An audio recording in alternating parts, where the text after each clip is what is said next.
Good evening, everyone. Good evening, everyone. Welcome to the Raleigh Board of Selectmen, April 14th, 2014 weekly meeting. Remind everybody that this meeting is being audio and visually taped. Digitally. Gee, I'm in trouble with mouth tonight. Anyways, first on the agenda, Pledge Allegiance. Bob, will you lead this?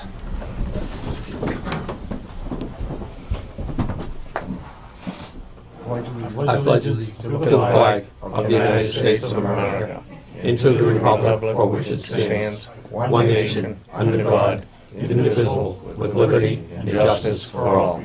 Thank you, Bob. You're welcome, Mr. Chairman. Okay. No comments tonight. Moving on, in about a minute, we're just getting a little bit late start. Citizen query will begin at 7:05, in about a minute, as I said, and we'll conclude at 7:15. Anybody has any comments, make them please, request them to the board. We have appointment tonight. We have a joint meeting of the Water Commissioners to discuss several points. We'll go into it later. And so at this point, why don't we get right into general business. First on the agenda is antique dealer license renewals. The applicants below have submitted renewals for antique junk licenses to be renewed through May the 1st, 2015. The applicants do not have outstanding taxes, water or electric bills. All required fees, renewal fees have been submitted, except for Bargain Hunt Realty, for which we have requested a correct workers' compensation affidavit. Okay, so first we have Diane Hopkins, Lost Treasures, 29 to 31 Main Street. Do I have a motion? Give you that motion. Have a second? Second. All those in favor? Aye. Okay, next is Roberts Crocker, and I'm going to recuse myself on that one, Mr. Okay, Chairman. Salt Marsh Antiques, 224 Main Street. I'll give you the motion. I have a motion. Do I have a second? Second. I have a second. All those in favor? Aye. Recuse. One recusal. Okay, and again, we have with Judith Conley, that's Bargain Hunter. They don't have the, that's the wind blowing through here. Bargain Hunter Realty Trust, they don't have the workers' compensation, so we have to wait on that. Correct. Okay, so we'll come back to that next week.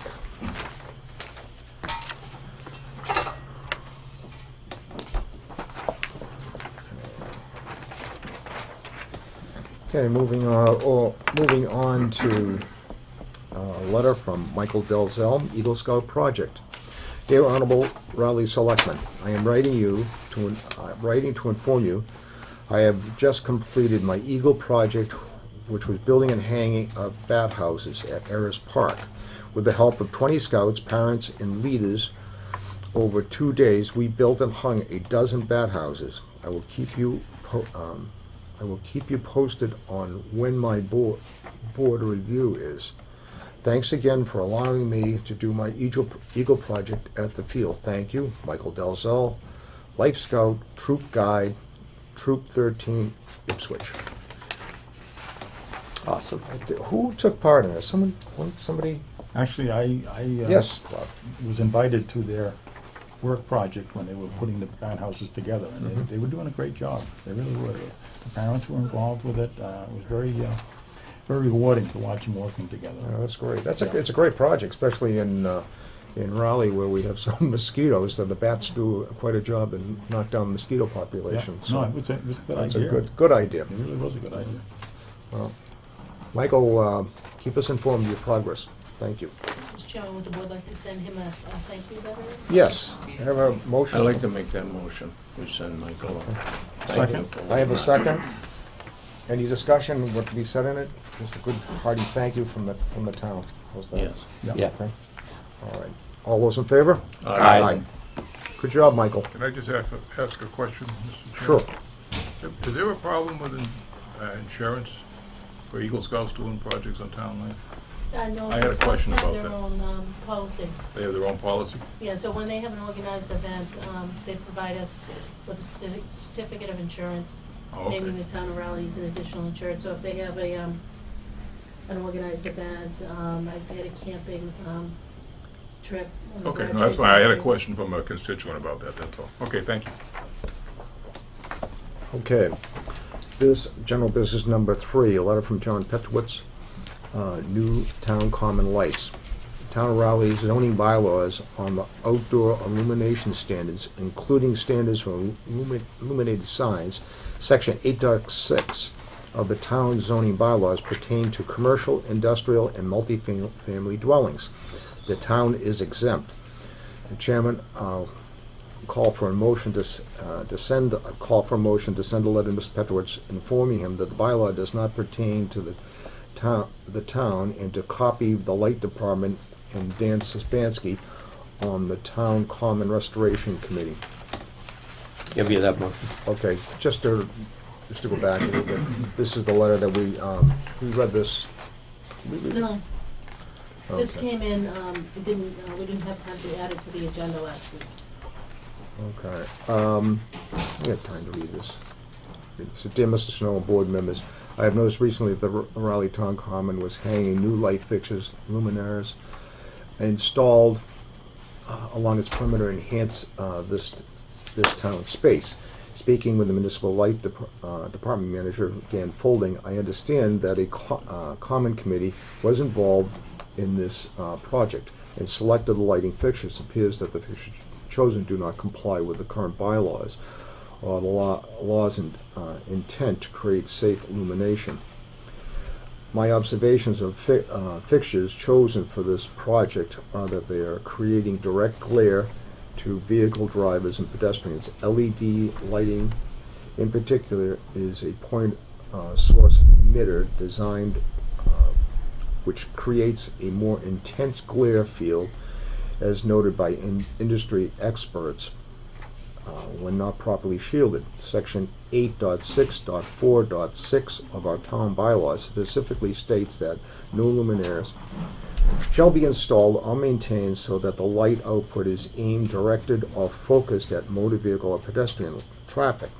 Section 8.6.4.1 also states that any luminaire with a lamp or lamps rated at a total of 2,000 or more initially lumens shall utilize full cut-off fixture design and shall be installed in horizontal orientation. These fixtures create a hazardous condition for drivers all along the common, especially fixtures being installed along Mass State Highway Route 1A and for patrons exiting Richdale.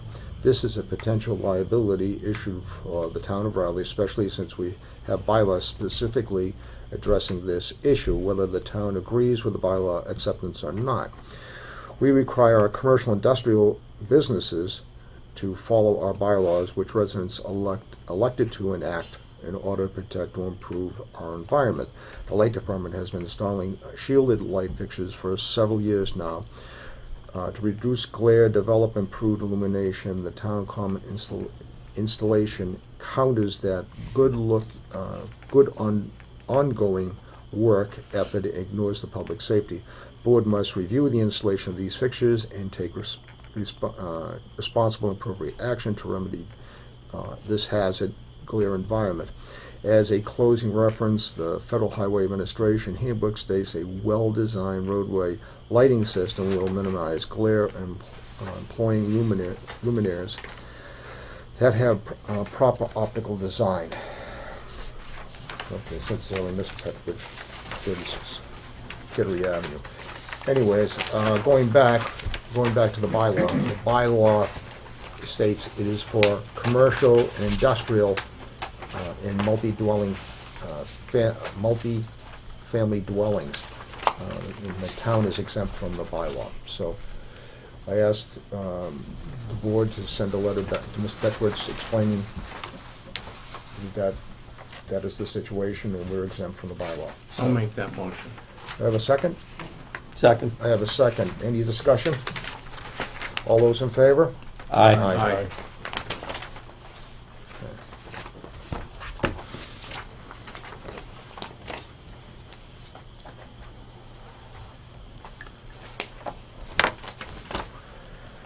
Okay. General business number 4, letter from Cynthia Lucy, Chapter 61, Land. The Selectmen received the attached letter from Cynthia Lucy concerning her forestry land. It is unclear what her intent in regarding the property. If the land is to be converted, then there is a number of notice requirements that need to be filled with the Board of Selectmen. However, forestry land certification can be discontinued but not necessarily converted. Does the Board of Selectmen wish to have further clarification from Ms. Lucy?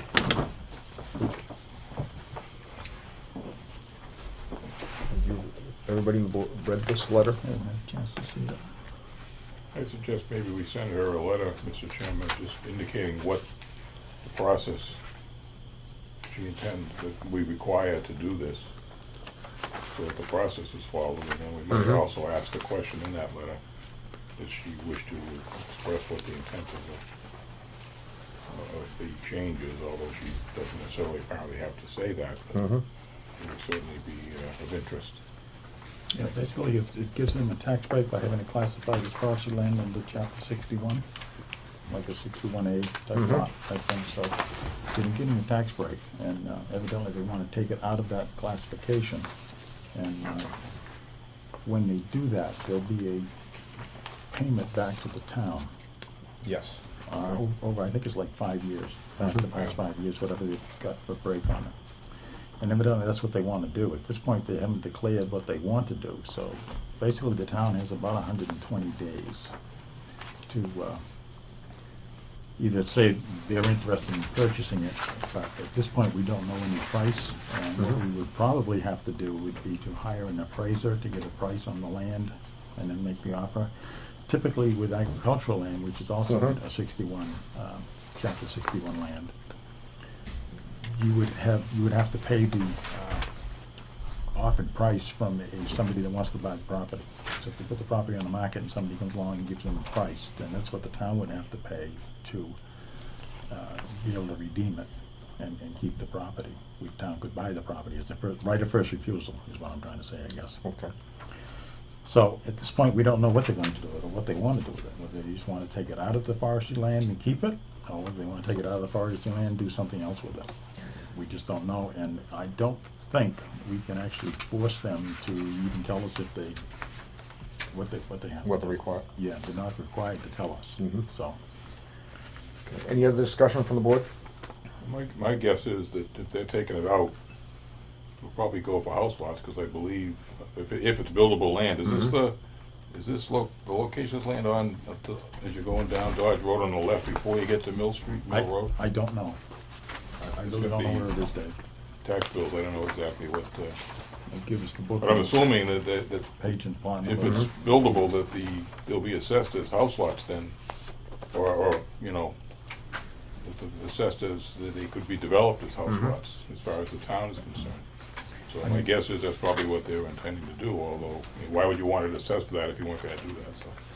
But if I think we send her a letter and advise her of the process and ask her what the intent is, he can indicate that she doesn't have to tell us, but it'd be of interest to see what the intent is here. Or Dave, you have, go ahead, Paul. Well, when I'm looking at the card here from the assessors, this is a brother and sister. Now, my guess is it's probably in an estate of some sort. Because their mother is still alive, but she's in a nursing home. And she would have inherited the property from her husband. So, it's possible they may need funds to maintain that. I don't know. I just don't know. Okay, let's have a motion to send a letter. I'll give you the motion. Second. I have a second. All those in favor? Aye. Aye. Okay, with those points, send a letter. All right?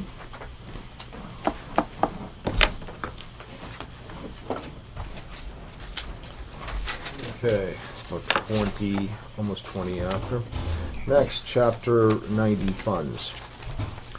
State has created a rapid recovery program which provides direct funds for the following purpose: patching potholes, cracking and other surface defects, the repair and replacement of signage, guardrails, storm gates, or road stripping and painting. Projects identified through written agreement between Mass DOT and the town. The town apportionment is $35,560. An important note is that the funds must be obligated, contracted by June 30th, 2014, and the project must be completed by September 30th, 2014. Attached is a Mass standard contract form that requires the authorized signature of the Board of Selectmen. The Board of Selectmen can vote to authorize the chairman to sign on behalf of the town.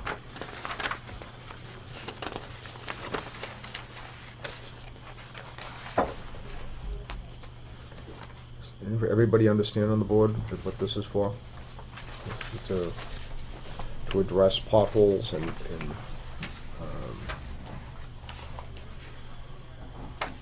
and problems on the roads in town.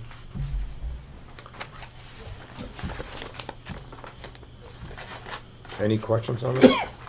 I'll give you the motion to, Do you have a question? No, I think it's great that we're gonna do something about the potholes. Yeah, They're we- ridiculous in most of the roads throughout the local area. Havel Not Street's in easy. pretty tough shape right now. Yes. Okay, I have a motion, I have a I'll second. second. Any discussion from the board? All those in favor? aye. Aye.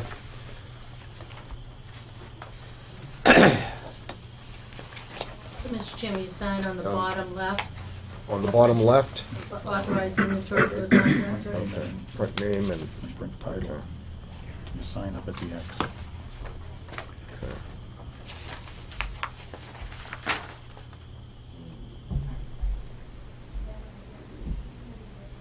See, I don't have one of those sign here. When I don't have one of those sign here, I don't know where to sign. Sorry about That's that. why we keep an eye on you. I know. That's why you put me on the left side. I can hear you.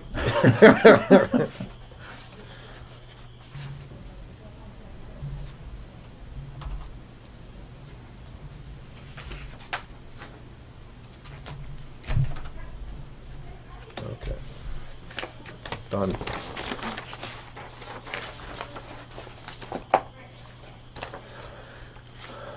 Okay, moving on.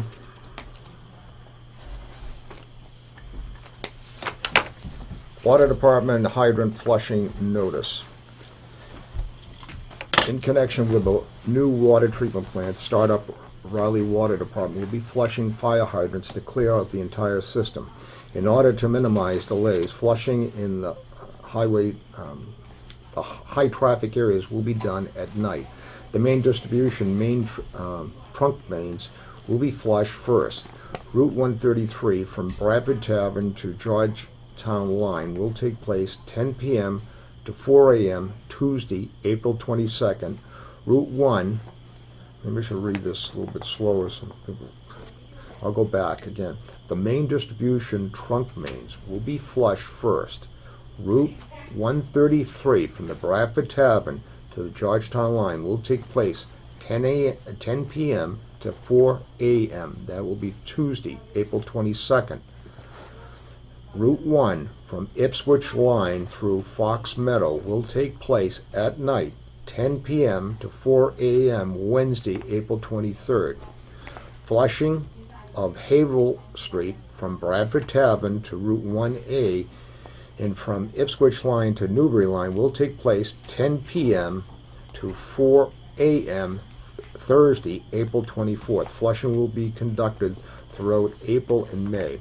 Most of the flushing will take place 7 a.m. to 3 p.m. Monday through Friday. Customers may experience some discoloration of water, although measures have been taken to minimize interruptions. Please plan accordingly as we apologize for any inconvenience. Thank you for your patience during this time. The following suggestions will help avoid problems with discoloration of water. The customers with systems sensitive to pressure, such as fire sprinklers, may experience temporary fluctuations that may cause an alarm condition. 2. Check for discolored water before doing laundry. 3. If any discolored water, wait 15 minutes and run the cold water faucets. This will allow for the discolored water in the main to pass your house. Avoid using bleach in laundry, as this worsens the staining. 5. In the event clothes are stained, do not dry stain clothing. Further questions for customer service at Pennachuck Water, 1-800-553-5191. I think I've heard that number before. I'm not the page yet, yeah. Reverse 911. For next 3 nights, the water department will be flushing fire hydrants along 133, Route 1, and Route 1A. Customers may experience periods of low water pressure and discoloration. Customers with systems sensitive to pressure, such as fire sprinklers, may experience temporary fluctuations that may cause an alarm condition. Thank you for your patience during this time. I think that's what they're gonna be sending out to you on the reverse 911 call. Okay. That's the- That will be the reverse 911 call. That's the Okay. narrative itself. Okay. And we can do on the reverse 911, we can specific parts of town. We can- Yeah, that's, I believe, what the water department's gonna set up. Okay. Carmine is gonna be doing that. Excellent. Okay. And it's just something that's necessary to get through, Yeah. go through it. So be aware of the flushing, ladies and gentlemen at home. Okay. Any comments from the board on that? None? None, let's move on. It's about 25 after. With that, old business number 1. Debbie is updating the board on the following items. Discuss the purchase of the Raleigh Girl Scout camp land. Deb, you want to give us an update? Okay, sure. So the residents are invited to attend a walkthrough of the Girl Scouts land on Saturday, April 26th, at the Girl Scout property, 390 Weathersfield Street. David Santamena from Greenbelt is coordinating this event, and I know that some of the selectmen will be there, so that'll be important. So we hope to have a good turnout. The Essex County Greenbelt Association is printing and mailing a postcard to Raleigh residents, alerting them to the town meeting article and the date and the information on the public walkthrough. Mhm. So they're trying to get that wrapped up and in the mail sometime this week so that it gets there before April 26th. What time on that, Tim? 2 o'clock, 2 o'clock? sorry, 2 o'clock. The board had authorized me and Brent to contract with Nellie Aikenhead to assist with the open space plan. The contract was based on an initial proposal from Ms. Aikenhead of $2,100. The Community Preservation Committee had authorized a not to exceed limit of $3,000.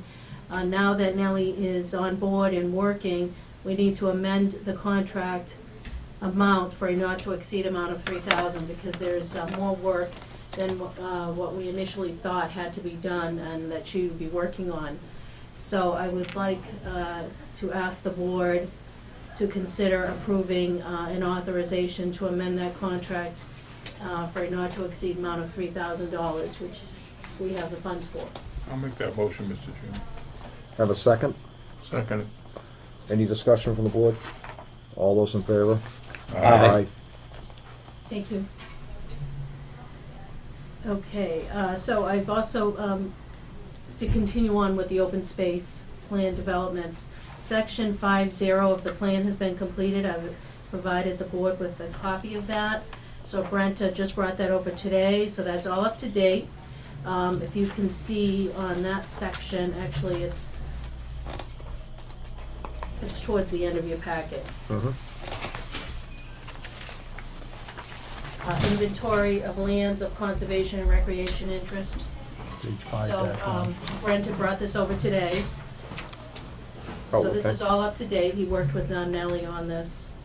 So this is a substantial section of the plan, that's one of the crucial sections. So we've got that done. The Conservation Commission is gonna have this on their agenda tomorrow night to review and approve.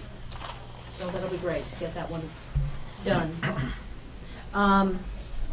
Okay, we also now have a completed current inventory of town open space land. So that's actually, right, if you turn your page, you'll see an extensive spreadsheet, quite substantial.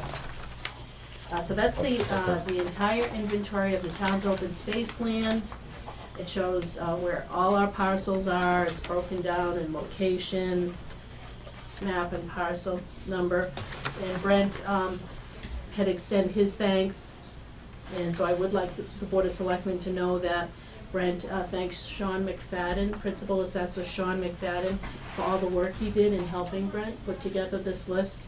So they really worked well in a team, and we really couldn't have done this if Sean hadn't pitched in and devoted a number of hours on this. Actually put in extra hours to do it. He Did was he here really? on Friday, Yes. working on this. So I particular am project. very grateful, and I will ask the board to consider sending a letter to the Board of Assessors, Certainly. thanking him for his assistance on this project. As you can see, the inventory list is Quite extensive. extensive. It is. And it's nice to have that all set up now.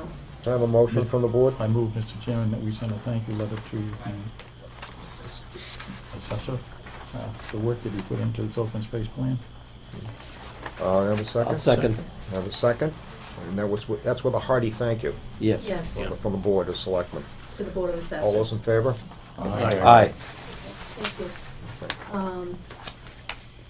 The next step is the Merrimack Valley Planning Commission. So Brent updated me today on that. He said they are completing the maps this week, so we should have the final version very soon, Mhm. probably by the end of the week. So it's just wonderful news. Brent has also been in contact with Alan Roscoe. He has found the survey results tabulation sheet, which is very good. So this is the sheet that summarizes all the responses on the survey that was done many years ago. So he has not still been able to find the actual forms, but we do have the results in the analysis. So they took the data and conducted, some inferential statistics and things like that on it. And so Brent has that in his possession now, so that's a very good sign. So we're really starting to pull together these pieces, the town's open space plan, so we can get that filed, at least in a draft form with the state, in order to be eligible for grants. So, of course, once again, this would never happen without Brent's dedicated service to the town and getting all this stuff done and tracked down. So we'll keep you updated on that. Thank you, Debbie, that was great. Good update. Any comments from the board? Okay. Debbie, thank you again. It's quite a listing. Yes. Compiled a lot of work, and we appreciate it. Yes, very much so. Okay. Okay, other two members? Yeah, Mr. Chairman, Stuart Dalzell couldn't make it tonight. He had a previous engagement. Mm-hmm. And I just got a call from Roy's Bricker that he couldn't make it because he's ill. So Okay. I'd be happy to answer any questions that you might have tonight.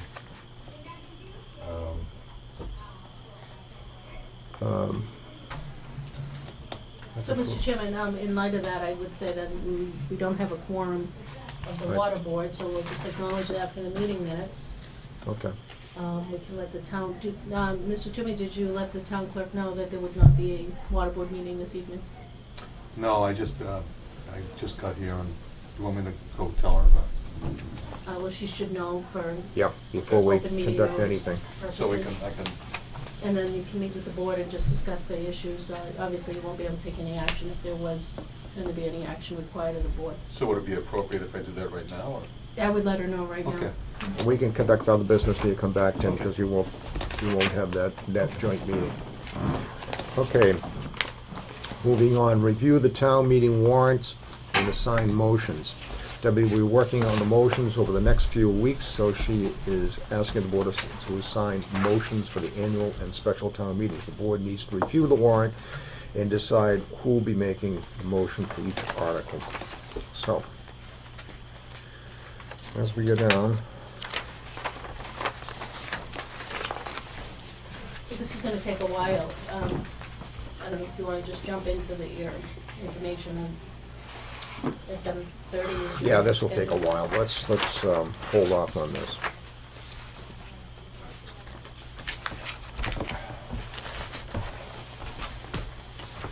Tim, come on over and vote.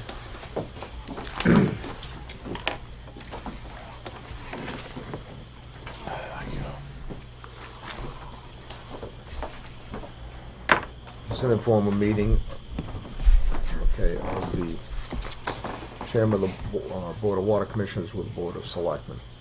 So with that, Tim, we have a few questions, and if you could go through a few Sure. subjects here, okay?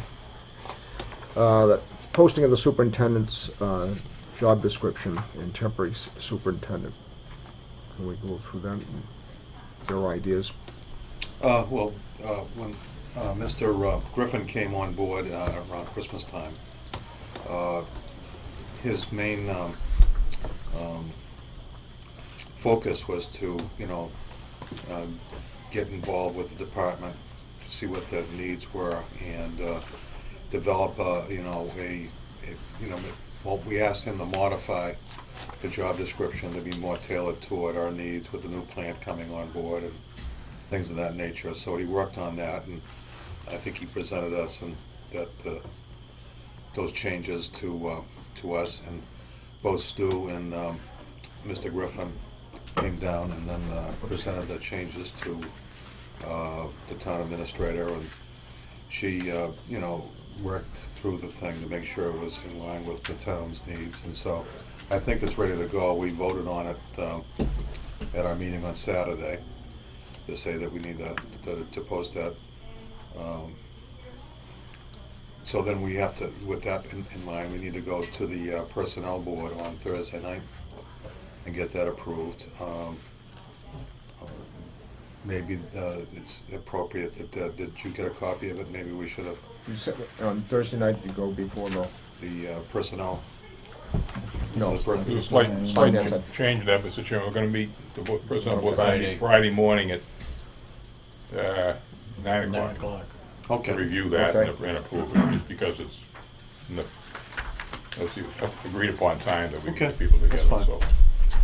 We'll let Stu, I think Stu was Yeah, gonna Stu's represent the gonna water board, we'll let represent him the know that that's the time. So that's in progress, and sooner rather than later, of course, is what we would want, since Mr. Griffin has left us as of last Saturday.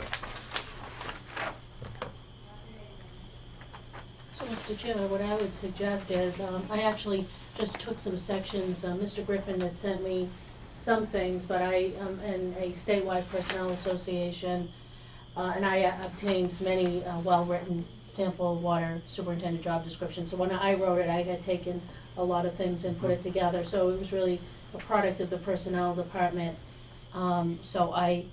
Having said that, I believe that this is a job description that meets the standards in the town of Rowley, and would ask that the board consider allowing me to post the position immediately, and not wait a few days until Friday, with the draft job description in place that's been generated from the personnel department, which works at your pleasure. So we could get this thing out there and publicized in an effort to begin the recruitment process. How does the board feel about that? From the personnel, Mr. Chairman, from the personnel board, we need to, and Mr. Murray and I were at the water board meeting on Saturday. There was a minor change made in it, addition of licenses for the superintendent, but we all feel that this needs to be posted right away, because we've appointed, they appointed Mrs. Egan as the temporary superintendent to fill in currently and keep the operation moving, but it's important that we get going in the hiring process, and I don't anticipate that the personnel board, we normally go along with what the departments want on the job descriptions anyway, so I'm really not anticipating any changes from what they've given us. So that I would recommend that we go ahead and authorize the posting based on the new job description, because otherwise we'd be posting it under a job description that was, I don't know, 15 years old. Or Yeah, no, it was, Mr. Reza was hired under, so it's just. Any other points from the board? Comments? No, I think that's, we need to kind of get this on the moving, just to get it filled, so that we can continue on with because the plant's getting ready to be in the testing phase. So we need somebody to as soon as we can to get on board, and we could save ourselves 5 days, and it might be better. We really need someone ASAP with all the qualifications. The town administrator's filling in temporarily, but it's more or less to keep the process moving and to do the billing and paperwork and all, all those, more or less the administrative type duties that are required of the superintendent. But we really need to get a qualified superintendent on board, because someone with licenses and stuff, when they go before the DEP to get all the okays, they're gonna need to have a qualified person, or at least be in Sooner the the better. process of hiring that, so the time is of the essence here. Can I have a motion? I'll give you the motion to. Second. I have a second. Any discussion? This is just To post it. to post the job that the personnel board is going to look at on Friday morning. Right. In other words, the position will be posted in some water publication where it'll be advertised amongst people who would be looking at the position. And then it'll be posted on the boards here and, the local process that we follow in posting any position, so. So, all those in favor? Aye. Okay. Thank you. Mr. Chairman, as a follow-up to that, if the water board did appoint me acting superintendent, I'm asking that the Board of Selectmen ratify that decision, as you are the appointing authorities for me. Yes. I'll give you that motion. Second. Second, any discussion? All those in favor? Aye. I would suggest that we get a letter from the water board stating that they've appointed Yes. or voted to We appoint. have- Can I have a letter from the board, please, from the Board of Commissioners?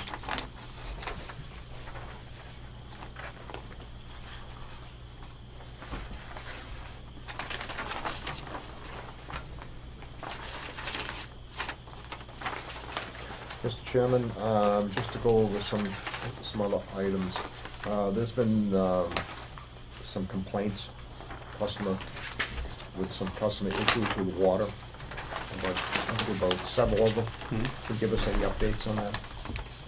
I spoke with our primary operator, Mr. Smith, today, and he told me that some of them were taken care of last week, and then he's getting more this week, so he's getting more complaints, and this is not atypical that, we have things to address, more on a regular basis, similar to what these complaints were. So it's being handled, and with time permitting, with our staffing needs and our training schedule and all that, Where do we stand? Were there Well, about Well, 8? Mr. Chairman, I customer have in the complaints? packet that you have, apparently the rest of the board doesn't have that. So I received some emails today, and these are things that are outstanding that have been going on for the past couple of weeks. So Mr. Griffin, I don't know where he stood, but he did not follow through on some of these responses. So we need to make sure.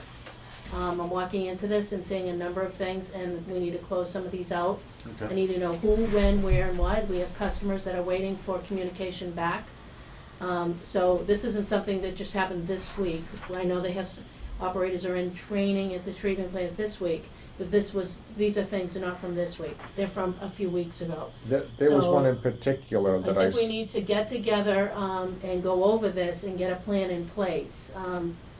We can account for maybe a busy week this week, but going forward, customer service, I think, is the priority. Well, maybe we could have a staff meeting, That should Well, be I needed. think that we need to go over and make sure that these, I don't know if these work assignments were given out by Mr. Griffin or how they're being dispatched to the back, but I know Penachuk is copying me on a lot of these and have been for several weeks. I don't see the responses often from the water department to Penachuk, but I do see when they continue to follow up on them, and these came in today, and So we have walking more? into this position, I wanna make sure that we have a plan in place, because these are not something that just sprung up this week.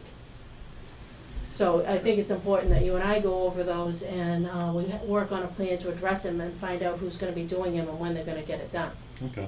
I mean, customer complaints are critical, especially since we're just about to turn up the water treatment plant. And one of the particular items that I saw was a bathtub full of water. I can't remember particularly who's the person was at this particular moment. I can't recall. Does anybody in the board It saw that? was on Upper Havel Street. Upper Havel Street. So, It was a bathtub a full of water? bathtub full of brown water, and Oh, brown water, okay. And I would like to know if somebody has addressed that particular. Yeah, that was not on the list of things that I gave you today. That goes back about maybe 2 weeks, 2.5 weeks, and I gave that directly to Mr. Griffin. Got that. Was Was that it on? customer? Was that customer? Is Contacted? somebody in an apartment complex on the west side of Haverhill. What's the name of the street, do you remember? It was Haverhill Street. I believe. Haverhill Street. Was on Haverhill? Millwood Apartments. Millwood Apartments. Millwood Apartment. Millwood, okay. There's a picture. Okay, I mean, the water was brown. It was, Because there's been an ongoing problem in one of the apartment complexes on there, there has been. with brown water, yeah. Do we know what the situation is out there? Why? It's a dead end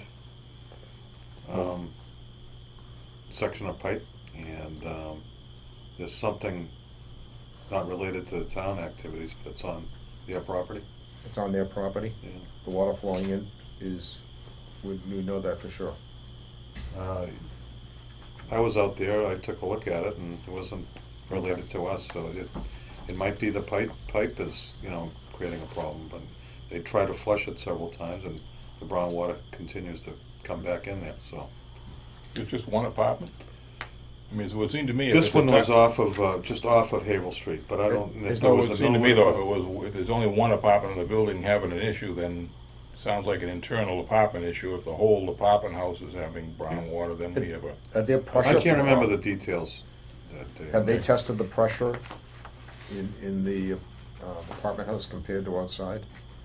To see, if there's, the leak is on their property, just to. I think that they checked the hydrant out in the drive, and it Mhm. was clear water, and the only time it appears cloudy or whatever, it's inside the building. It could be related to one of their internal filters, but that might be an entirely different location. If this place was off of Haverhill Street, not Mhm. on Haverhill Street, so I'm not familiar with the Millwood Apartments. Okay. So, I Can mean, you look into these that? apartment complexes, there's some other things other factors involved with those as opposed to just a household place, so. I think that one needs to be addressed. Yeah, Okay. yeah. Okay, and the others, could we have some sort of get back to us on the other 8, or the other 7?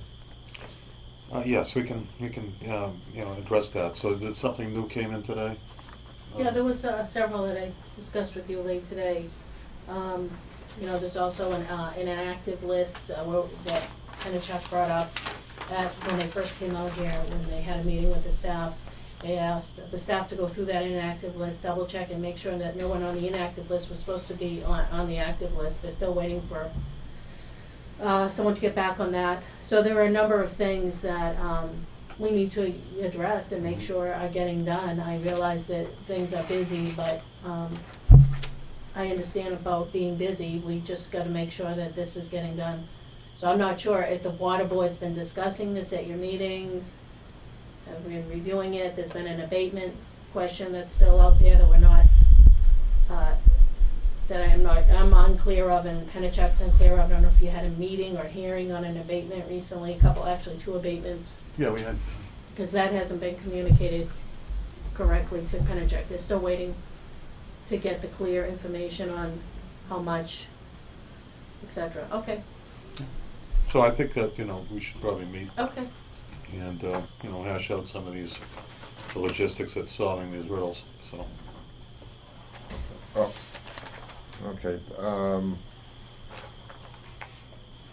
The water board temporarily, as a temporary water superintendent, authorized Debbie to take the position of water superintendent.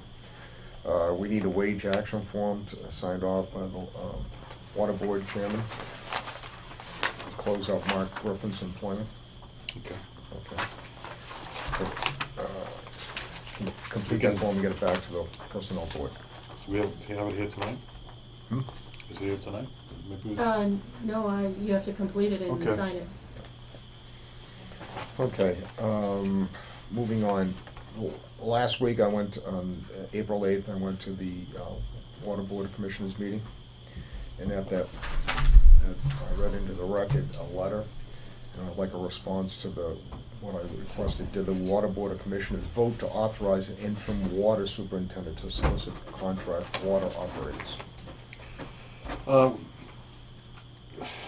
I'm not sure, Bob. I'm looking into that right now. I'm still researching it. And I hope to have my research conducted over the next couple of weeks and get closer to giving you a response to that. Things have been kind of busy around there, and we've lost our superintendent. I think he presented us with some emails, and so I'm looking into the emails he's given us, and we're gonna, address that shortly. I think it makes sense to get all the facts before we give you a response. But I think you could show at a meeting that there were minutes that you did vote to, or you didn't vote to. Yeah, we're gonna have to authorize. go back to that and look at that, so see if that's in the minutes. Nobody remembers? I've been kind of busy with everything, so I'm gonna go back to the minutes and see if it's there. I'm gonna maybe put Mr. Carmen on that tomorrow. We'll get that. Find out if that's in the minutes. Well, Mr. Chairman, I think going forward, I think the message should be clear from the selectmen to any board that does want to explore even contracting out bargaining unit work, that they have this initial discussion with the Board of Selectmen on that. There are significant labor issues here. It's fine if you want to do some research in general on it, that's one thing, but when you issue a solicitation under Mass General Laws, Chapter 30B, as I saw, that is what I consider to be a valid solicitation for contract operations, so, meaning there is an impending contract. It's not just merely researching and getting some price points under best management practices to just find out where things stand in the market. When I see a solicitation in a reference to 30B, I consider that to be valid. Do you understand that this could turn this into a huge turmoil? Oh, absolutely. All I've seen is an email. I'm not sure. Do you have a copy of the solicitation? Because I haven't been able to see that. I don't have it here, it's in my office. Yeah. I've seen an email, but I haven't seen the solicitation. So. Could we address that? It could be a very serious issue for the town. The intent, I think, of the board was not to circumvent the town regulations. It was to, look at, in the event of emergencies, to have something that we could at least will rely on as far as rates and who we could contact, who we could get involved with on an emergency basis. And we did something similar when we lost our operators last year. We brought in Weston and Sampson, and we only had one operator working, and we had to have another one. So through the town administrator, That was she was entirely able to, that was an entirely different situation. Here we have people who are unionized working on the premises, and at that particular time we had nobody in those positions. So that was a different situation. But as you can see, this can throw the town into a serious labor dispute, and I would like them to get to the bottom of it and find out what happened. Okay, because again, if this happens again, we can have a serious problem. yeah. Labor-wise. Well, it's the board's understanding. It was just trying to get some rates and some companies that would be able to fulfill anything on an emergency basis. And the email I saw alluded to something more than just an emergency basis, but I think there could have been some better wordsmithing on that email, but I want to see the solicitation that went out, and I didn't see it. So. Yeah, It was an email solicitation. Oh, it was an email? So the email I had was a solicitation? I don't know what email you have. Yeah. I can't. Well, maybe if you could, email me what you understand to be the solicitation tomorrow, then I can compare it to what I have and Mhm. make it Yeah. better But yeah, I understand mean, what's going on. fully understand the implications of this, or what could have transpired, Sure. okay? All right, this, topic number 3, the status of the water treatment plant operations and maintenance manual, including staffing. Have we got the book yet, or is it close to being turned over to? I think we've had draft versions. I haven't seen them, but we've had draft versions, and I think the engineer, the chief engineer, I think brought it over last week sometime. Mm-hmm. Okay. So that's still being worked on. It's a delaying draft, and after the plant is up and operational, they'll have a final one. So that's in progress. When will they be turned over to us? The plant? No, the operations manual. book. Manual. Oh, probably toward the end of, just before the plant is, approved to run with the DEP. They don't turn it over beforehand to, They so give that you draft. so we know They- what the staffing is and what's required? Well, the What's staffing, in it? is a separate thing. It's more of a staffing plan you give to the DEP. And it's a 1 or 2 page document. And it No, I'm says just that- saying, it just sounds kind of crazy to me from this perspective, that you build a treatment plant and you need to staff it, okay? And you have staffing requirements for it. And for the last minute before you turn it up, and what if you need extra personnel, you need something in this plant? Should you know what you need to run the plant? Yeah. I'm talking about personnel. I just think I'm scratching my head. I mean, when it comes to methods and procedures, this is kind of like, Right. the cart before the horse. I understand your concern. Mhm.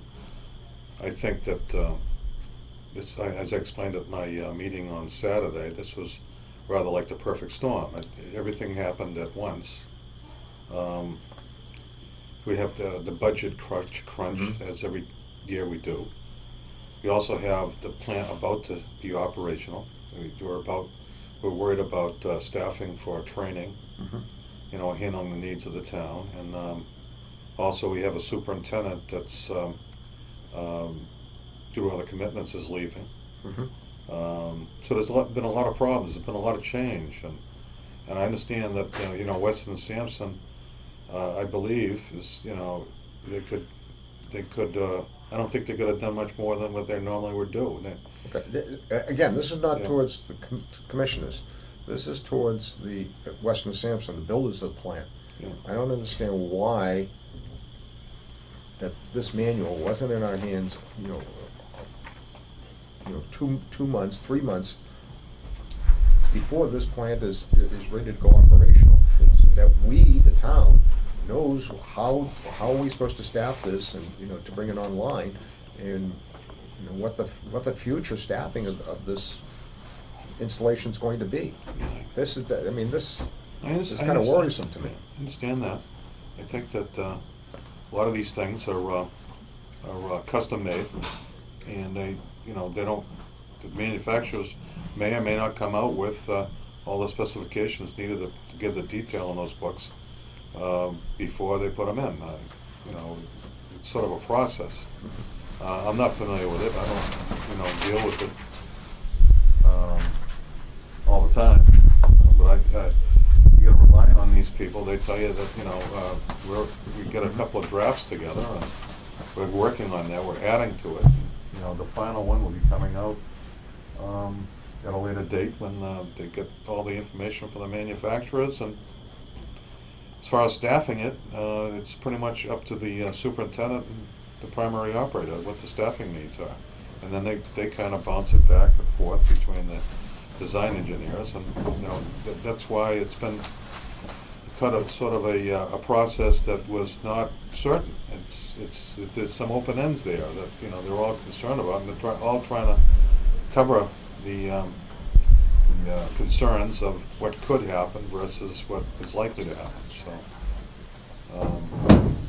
So we can't, right now, we're operating that plant. And we're probably running the water to waste. I'm not sure if they're running it to waste. They probably are. And they're running it for a 60-hour test. And based on that test, they'll be ready to bring the state in to take a look at it. But the state will not come in unless the staffing plan has been presented to them. So they're looking at the trial treatment, right now, so they can, fine tune the staffing plan.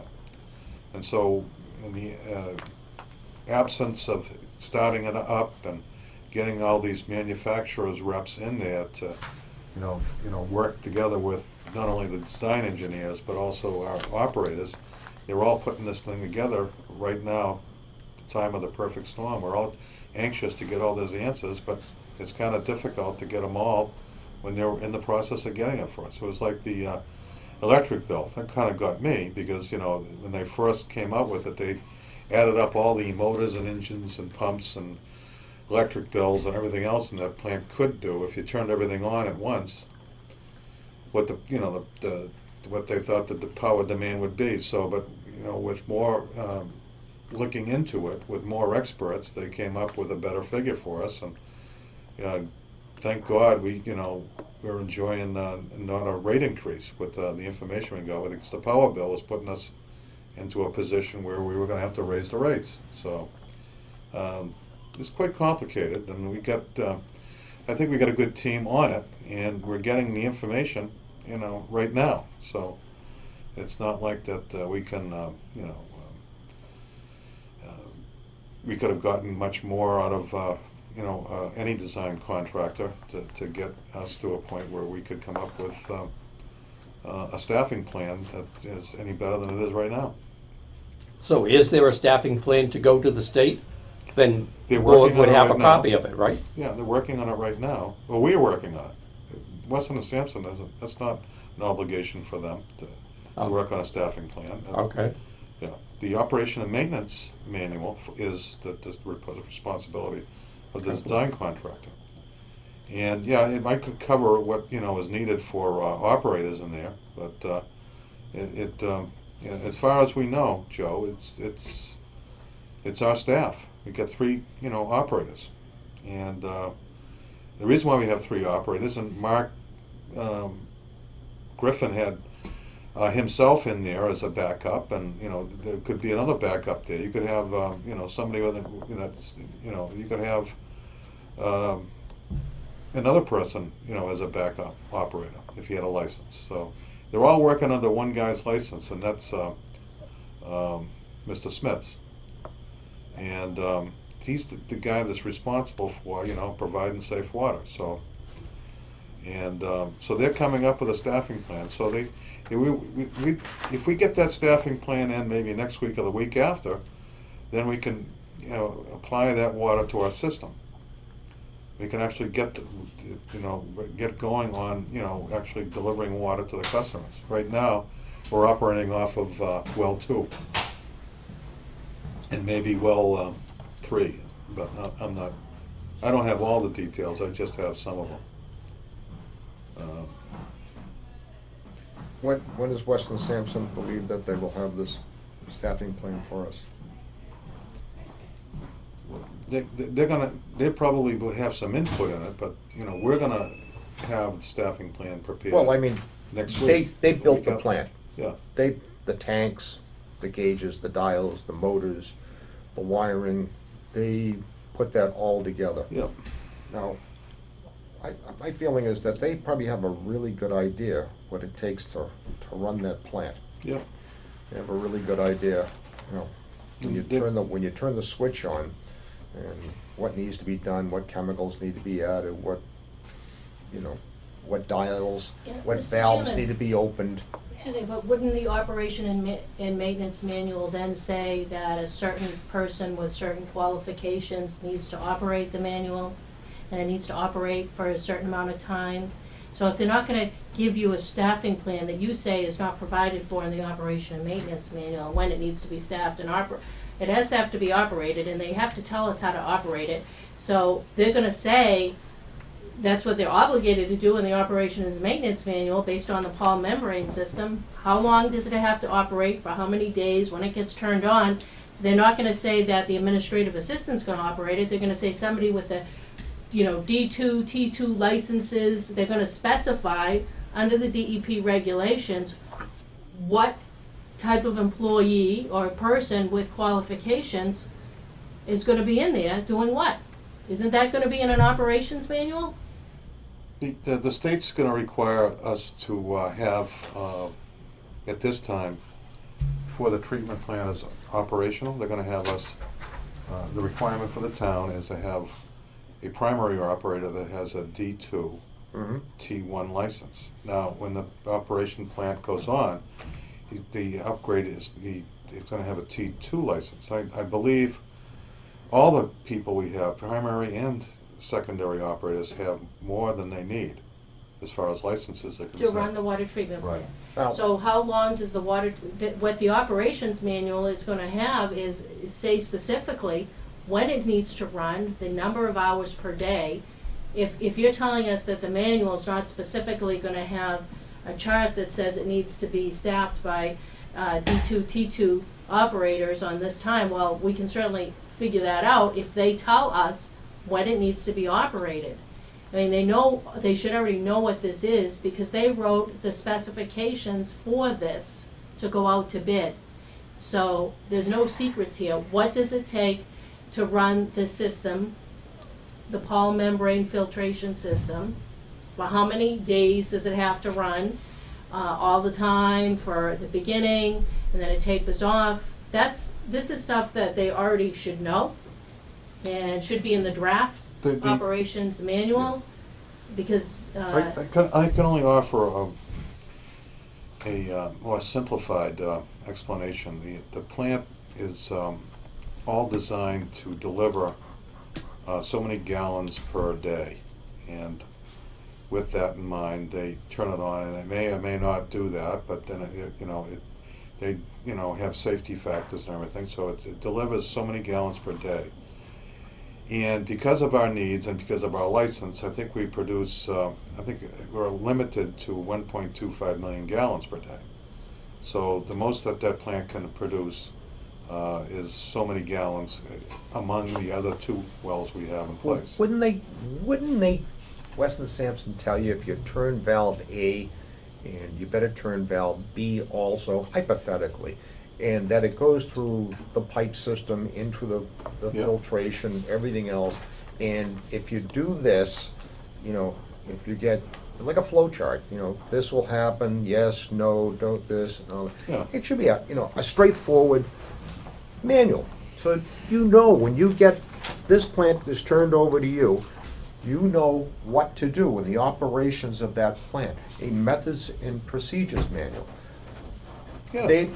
They're gonna give you that, right? Yeah. why can't they give it to us now? They've given us a draft version right now, so. Can we get a copy of the draft? In that draft, you have a draft version. The water board has it. I've been told that we have a draft, and we've had a draft manual last year, but I haven't looked at that. That's part of, No, The Barbara operations. Cook, I disagree with you. I emailed Barbara Cook, I cited the section in the contract with the town, and I referred to that and said, when is this gonna happen? And she said to me, they're just about to start drafting it, should have it by the end of April. So they hadn't even written it. Well, I think that they've had the file that had all the stuff that they did have, that they were gonna have to refine to put it into an O&M manual, but, this stuff, it takes time to get it out, and, it changes, and it changes right up into the month to be preceding before it gets started up, so. Tim, is that the manual that Mark had Saturday? The one you're referring to as the draft? I'm pretty sure it is. He was brought in, this latest draft was brought in last Thursday. Okay, I think they found it last Thursday, because he mentioned it in the meeting. Maybe, That he took it out of the file cabinet, but it was documents that came with the original contract. you know. So, in my mind, obviously I haven't looked at it or read it, but that would sound like a exemplary type draft, that this is basically how it's gonna run, hypothetically. Yeah. Rather than a specific manual that is geared to Rowley's plant, which we spent quite a few dollars with Weston and Sampson to design that plant to meet Rowley's needs. We ran a test plant up there for a number of days, or even weeks for that matter, to be able to get the design criteria for the plant that would meet Rowley's needs. Mhm. So I think the manual that you're talking about, that draft manual, is just an example of what a manual would look like and the way what it would give you for information. Not necessarily geared to Rowley's plant specifically. My impression is this manual would be something they could rely on, that would give the specifications of motors and things of that nature. Absolutely. Maybe troubleshooting things, okay, and then everything's got, sensors on it and monitors, and they have a computer program that says, okay, it's pump A over in section B of the plant. And if this is running too much power, so that maybe something needs to be, maintained there. I'm only assuming it's something like that, so. Yeah, and that would be a specific Yeah. manual to the Rowley plant, Yeah. which we don't have yet. Well, we haven't started up the plant, so I think we're more concerned about the staffing than we are about the operation and maintenance manual. Well- So I think this. Well, it's like- we gotta know how the plant works before we can staff it. In order to put this into operation, I think the bottom line is, we spent 12.3 million Yeah. for this. Yeah. This operations manual should be in our hands, I feel, now. We should have a document in our hands knowing what we have, what they built for us. Okay. I mean, we had specifications, they gave us specifications. This is something we should know, and right now, for $12.3 million, they should have it put together for us. Okay, so what I'm gonna do is I'll make a call Okay. tomorrow All with right. Weston and Sampson and say, what's the date of delivery of the final O&M manual for a plant? And what version or draft was given to us last week? Okay. Thank you, Tim. And then,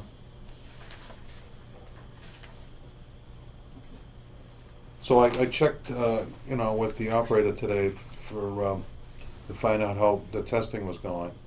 And the plant is producing quite a bit of more water than they anticipated. Mhm. And it was treating the iron and manganese in the high 90s, if not almost close to 100%. So it appears that we have a good plant going, based on those numbers, that it's able to clean our water. So things are progressing rapidly in the right direction. So So we are in the testing phase at this particular time. yeah. And when we will be complete turnover when? I think that they're looking at the earliest, maybe middle, end of May. Okay. And then, it would maybe extend out. There's some other subsidiary things that are gonna be delayed for whatever reasons, like maybe communication things that, When I say full turnover, I'm talking about the full, we're treating all the water. we're gonna be operating that plant hopefully in the next 2 weeks. We're gonna need it. And we need to get that going, and we get, unfortunately, it would have been helpful if we had Mark Mhm. more available to handle that, but then, it's like the perfect storm, Bob. So I keep using that acronym, and it's true. We have, a lot of things hitting us all of a sudden. Mhm. We have the guys that they had to run a 60-hour test this week, and so that means overtime for these guys. These guys are gonna be working a lot. Mhm. Okay? And then, as you know, they're gonna be flushing the hydrants. Somebody's gotta do that, so. one of the things we were hoping to do, and, you know, this is no fault of theirs, is to reutilize this temporary operator that we had last fall before we hired our last secondary operator. I thought it might be a good time to bring him on board, but we can't do that until, we get, the town administrator involved, so we can maybe do that, because right now we're really running thin. We need some extra help over there. Okay, that's gonna bring us into the next question, okay, next topic. Discuss the hiring policy of temporary employees. There was an exchange last week between the town administrator and acting water superintendent on hiring temporary employees. Please be advised that the Board of Selectmen approved the FY14 water budget. As such, no changes are permitted to the budget without the approval of the Board of Selectmen. If the water department wants to add additional secondary operator, then the water board must make the request to the Board of Selectmen. We will need to review the wage budget and make sure that there is sufficient funds before we would consider it. Please note that past history of so-called temporary employees has resulted in employees far exceeding their temporary status in the payment of unemployment benefits. Any requests for temporary employees will be scrutinized carefully by the board and the personnel department. Yeah, it's good. It's gonna work. All right. Can we make note of that? Well, I mean, we're not gonna do anything unless we, this thing that happened in the last couple of weeks was more of a planning thing. Mm-hmm. In the event of such and such, or somebody got hit by a car, or whatever, we figured out what the labor needs would be, and I talked to the town administrator, and we got a 15-hour a week position, into the budget, and that's gonna mean more work for her to get into it, but that was a guesstimate. We might need somebody more, so, but then again, we might not need the 15-hour a week guy. So, the point here is well taken.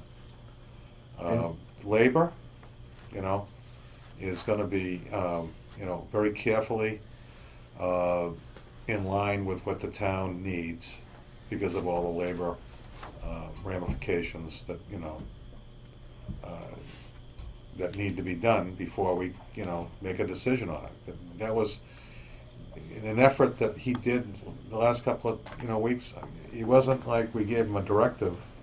This goes back to the meeting minutes. We asked him we wanted him to be prepared in the event of X, Y, or Z. So, because we're all, rushing to get this thing done.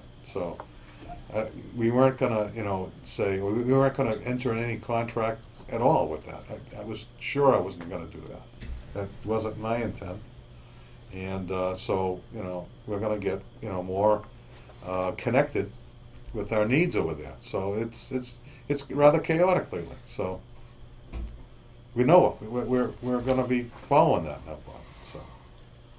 Well, the confusion is, there was a job offer made by an employee in the water department to somebody with a rate of pay in there. And I don't know what's going on. I know. And I was told that this is a continuation of temporary work. And I said we did have a temporary secondary operator working for the town prior to the permanent hiring of the secondary operator in the fall. So anybody that comes in beyond that is above and beyond what's provided for in the wage budget that was amended last fall by the Board of Selectmen to redistribute some funds, to have an internal accountant, and then to move money out of the business manager salary line. So all that was approved by the Selectmen. So we needed to make sure if there's a need in fiscal 14, once again, if it's for fiscal 14, and my understanding was they wanted to bring in somebody this week, Yeah. you'd need to, we'd need to extrapolate out and find out how much funds we have in that wage line to cover additional staff and Right. to bring in on a temporary basis. But once again, it requires a discussion with the Board of Selectmen, and that seems to have been absent, in this discussion. We were not part of it or involved in it. So just to clarify, if you do have a need for fiscal 14, It needs to be brought up to the selectmen. We would review that wage budget, make sure we have the sufficient funds in there. Obviously, you have employees now working overtime, so that's gonna eat a lot out of the overtime line. But that's one thing. We do have in fiscal 15, a 15-hour-a-week, I believe, part-time secondary operators. So you'll have 3 secondary operators, 2 full-time, 1 part-time. So that's provided for in the fiscal 15 budget.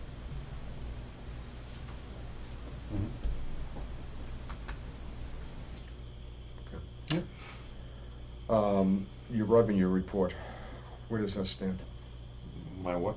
Revenue report for the water. For town meeting. Oh, the revenue report? I believe Dave, is it Dave Russell? He was looking at the revenues, and then he came up with rates. So we have the budget passed with our board, and we have the rates passed with our board. The revenue, I'm not sure. I know. Well, I know it's on water usage and everything else, Yeah. but Well, Mr. Chairman, we've got a copy of it, but I think what we wanna do is make sure that Mr. Toomey sets aside the evening of April 28th for the informational hearing on the warrant, because we'll have both the Finance Committee and the Board of Selectmen available that evening to review the revised water budget that Mark Griffin emailed me. It didn't make it into the town meeting warrant because didn't have enough time. And Absolutely. that will give both boards an opportunity to review it prior to town meeting, Yeah. because they're obligated to make a recommendation to town meeting on the floor. all commissions, boards, and department heads be it. Yeah, like we had that last year. Like we had last year and the year before and the year before that. And I think it's important for the, townspeople, and I'll talk about that in a few minutes. But so that the townspeople know before they get to town meeting, what is on the warrant. And then we need to make sure the handouts that are gonna be available, maybe to handouts, show they know the budget. the revised water budget. In the town budget, so. Okay, so, Okay. The status of the water treatment plant construction design change orders. We would like an update on the status of the construction design change orders. Also, what is the status of John Hargrave's report on the design flaws in Western Sampson's work, which has resulted in construction costs to the town? Where's that stand with Mr. Hargraves? I think it's still a work in progress. I think he's still working on it. The molding was dropped. We're not gonna go for that. And we're still working on this change order of the septic system thing. So they're still going back to the drawing board on that, and, The molding around in the gap between the ceiling and the walls, Yeah, it can be dropped. yeah, So there's gonna be nothing there. it's too expensive. The board felt it was just too much of an expense, so. Didn't Weston Sampson design this thing so that the walls and the ceiling would touch each other? I can ask them to put a letter together for that. I mean, Molding. I don't think that Letter, why it wasn't on there? why the water board needs to pay for, or the town of Raleigh needs to pay for this. I mean. Well, some of these change orders are, as the progress of the construction project goes on, the way they arrive is that the contractor says, something, maybe, might look better if you have some molding up there or something, and then it comes up. Is there a gap between I haven't been down there. Has anybody been down there? Is there a gap between the walls and the next room? Well, it's a gap, like any other room has a gap, and, Well, I've never seen I know my It's- but it's a brother-in-law good- is an architect yeah. and wouldn't design an office in leaving some space at the Yeah, but top it's of an the office, wall. Joe, it's not, But this is like there's- an industrial Is this work area, Is this a wall between? how fancy do you want it? I mean, I'd like it to meet the ceiling. yeah, Okay, well then, maybe we'll reconsider it. I mean, It's pretty No, expensive. I mean, they should have designed it to meet the ceiling. I know. I I mean, don't a lot of think- these things, you know, I don't it think- is bizarre. I realize that. Okay, so, but these things they come up, and somebody has an idea, and they bring it forward, and they say, well, yeah, that might be, you know, might be something that we'd be interested in that to make an improvement here. And that's a kind of a change order. Or it's something like a wire that didn't go to a pump, so somebody messed it up. So, but all these things are accounted for in this 5% contingency about things that should have been there, or could have been there, or might have been there, and they're going to be there because somebody decided during the construction project to bring it in. If It's the builder of my home turned over the house to me, and the walls didn't meet the ceiling, okay? He was not gonna get paid. We were not gonna sit down and Yeah. sign the bill and sign the papers over it. That wasn't gonna happen. I mean, Weston Sampson, with $12.3 million, and the walls don't touch the ceiling? That goes way beyond bizarre. I mean, I probably brought 100 people watching this tonight that probably all came off the couch when they heard that. Yeah. Unfortunately, it's a construction project that we're into, and there are things like that arise, and that they're handled in certain ways, and it comes before my board to make a decision on it, whether to say yes or no, and like the other, it goes the other way too. There was they were going to jack the water main going from the plant over to well number 3. Okay, and that was going to cost X amount of money, which they had priced it in. The contract had priced it in, and they came back and they thought, well, maybe we could do a directional drill and do that. So then the scope changed. It was a change order that worked back in our favor. So I guess I know it doesn't sound.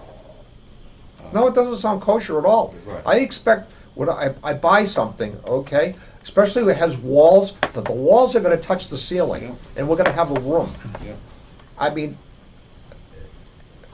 this is like something out of a science fiction movie. The only positive that I can offer is that I fully agree with the boards that you did not pay for the molding. I think it's outrageous that we should be asked even to think about paying for that molding. Yeah. Tim, But I was can't that, Tim? believe that they planned I think we need to say the change order is for something that's unforeseen. That's typically what a change order is for. Mhm. The directional boring is an example of that. They didn't know what the soil conditions were, what they were gonna run into. Once they determined that, then they could back off and say, we can do it this other way, which is easier. But when you've got a building that's been designed, how do we wind up with structural members that don't work? How do we wind up with walls that don't have molding? Well, How do we wind up with pumps that don't have wiring? Those are not unforeseen. Foreseen. That has to be foreseen because that's the design of the building. and I mean, somebody bidding on the contract might see it and say, well, we got to add that into it. I don't think so. I don't know. You've got I an don't know. electrical engineer looking at that plan, putting together a bid. He sees a pump without wiring. He's not gonna say one word because he knows when he gets to that pump, oh, by the way, guys, I need a change order because you don't have any wiring here. And he's gonna jack the price right up through the roof. And that's how they operate. Are there windows and doors in this building? No, I'm just curious, because I mean, they seem to have forgotten for the walls to meet the ceiling. So, I mean, Maybe it's we just- should have. I think I should be upset about this. I'm spending, I know you are, Bob. we the people, this town, are spending $12 million on something Oh, that it's- they forgot the walls to touch the ceiling? Yeah, I know. I mean, that is a little bit much. And then this is not unforeseen. They ought to have the backside torn out for something like that. Well, it's, thank God we're almost to the end of it, and we're under budget, so. You know, the reason I'm upset tonight, because everybody's sitting out there, they expect me to be upset about something like this. Yeah. If I was sitting here complacent, they'd be ripping with me. I was very upset at the beginning of it, but there's not much you can do once you enter on the contract. This is how it is. I- All we can Tim, do, if it's unforeseen, I completely understand. Yeah. If something pops up out of the clear blue sky but a wall touching the ceiling, that's not Well, unforeseen. there's A other ones wire, too. like you pointed out before, Tim, Yeah. a wire going to a motor, that's not unforeseen, okay?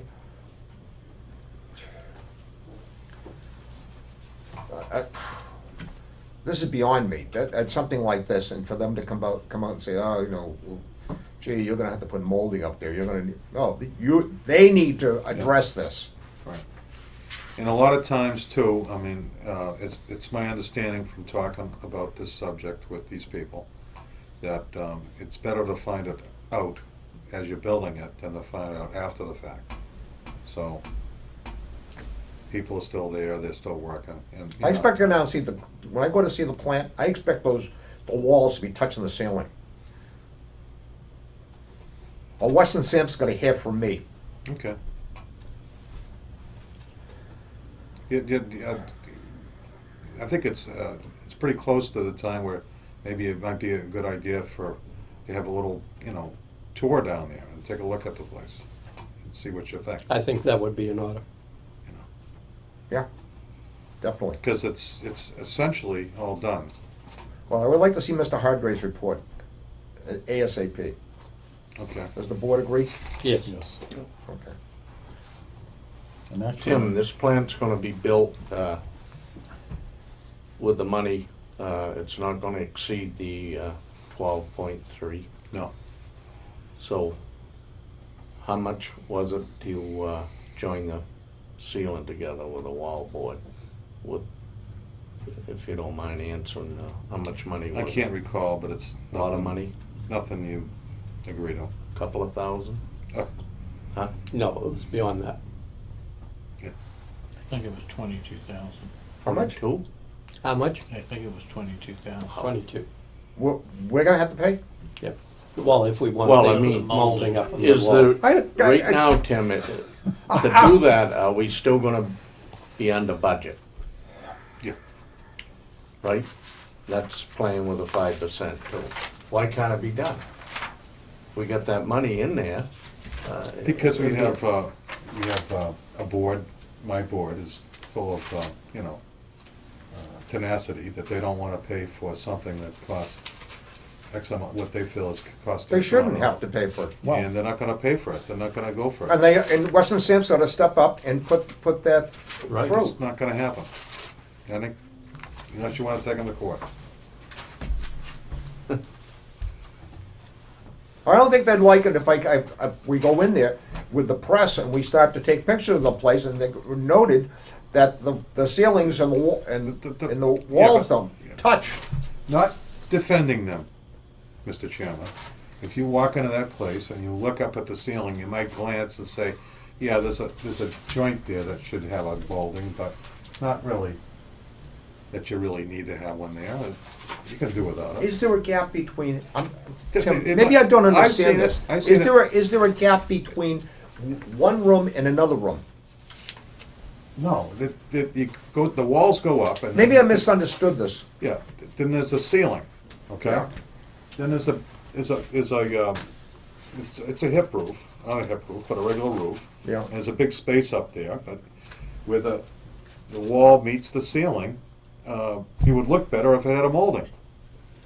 It would look better. Okay. It's not a Not significant necessary. gap. It's not like that, no.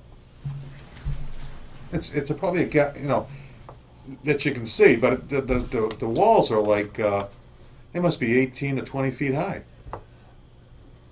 Okay, so you look up there, and it might look this big, but it might be that big. You know, I Well, can't. it just, the way it was explained to me, and I haven't seen it, and you can understand why I get a little upset. We're just as upset as you are. Believe me, we're just as upset as you are. But when it comes down to putting a number on it, you know, we're accepting, you know, to some numbers, but we're not accepting to all numbers. Well, when the Board of Selectmen like go out and take a look at this? I don't think I should probably be the person to go down there. I think we all should. Why don't we have our joint meeting down there? A joint meeting down there with the water board No, next Tuesday no. night. No, I want somebody to go down there and take a look at this. Okay. Any particular want to volunteer? I'll go Tuesday down. night? Or do you want I'll me to go go down. down? I'll go down with Stu. Is a new acting superintendent going to join us? Well, I'll coordinate, to bring, selectmen down at different times. I think that would be beneficial. Okay. Yeah, Why don't we They're all available. plan on, in the next 2 weeks, all go down there and take a look at this, okay? At I particular think times. that'd be a good All right? idea. I'll take it down. I'll take it down personally. I've only been in there 5 times, but I know enough about it that Where does the punch list stand, Tim? Have they started that yet? The punch list? which one? Which punch list? The punch list for the finish. For the finish? Yeah. What happens when you complete a project? Oh. They come in and say, I believe. what they do is they declare it completed Yeah. except for the punch list, which is all of the defects that are identified and put down on a list to be taken care of. Yeah, I'm not sure who does that punch list. Well, it should be Weston and Sampson. Well, it might be Hargraves that should do it. I don't know. Well, maybe certain, I don't know, but there's But, always, every job like that, there always has a punch list for finishing. as I know the schedule, and I'm not completely well versed in it. What happens now is that they're testing well 3's production through that plant.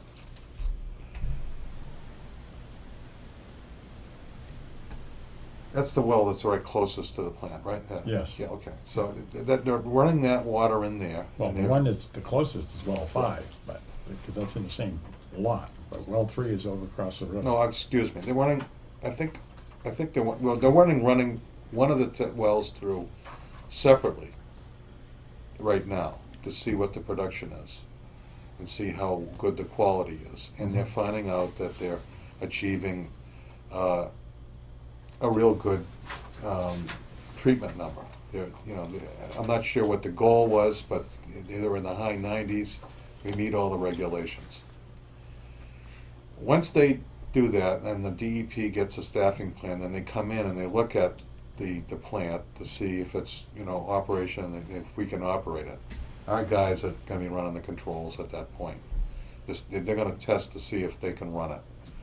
And so they run that, and then they say, okay, well, let's see how it operates with the other well added to it. So then they had shut down that well. They had shut down one of the wells recently to redevelop the wells. Okay, so they had somebody come in and develop those wells so they could not as clogged as they normally get through time. Mhm. So that they develop the wells so it produces more water at this time, but that will drop with years. So then they shut down the other well, and they'll develop and put new pumps and controls into that wellhead. And they'll be running it on that one well, they'll be producing water and sending that out to the system. Once they get approval from the DEP to do that, then they'll run the second round of tests to bring that other well online, and they'll run the whole thing.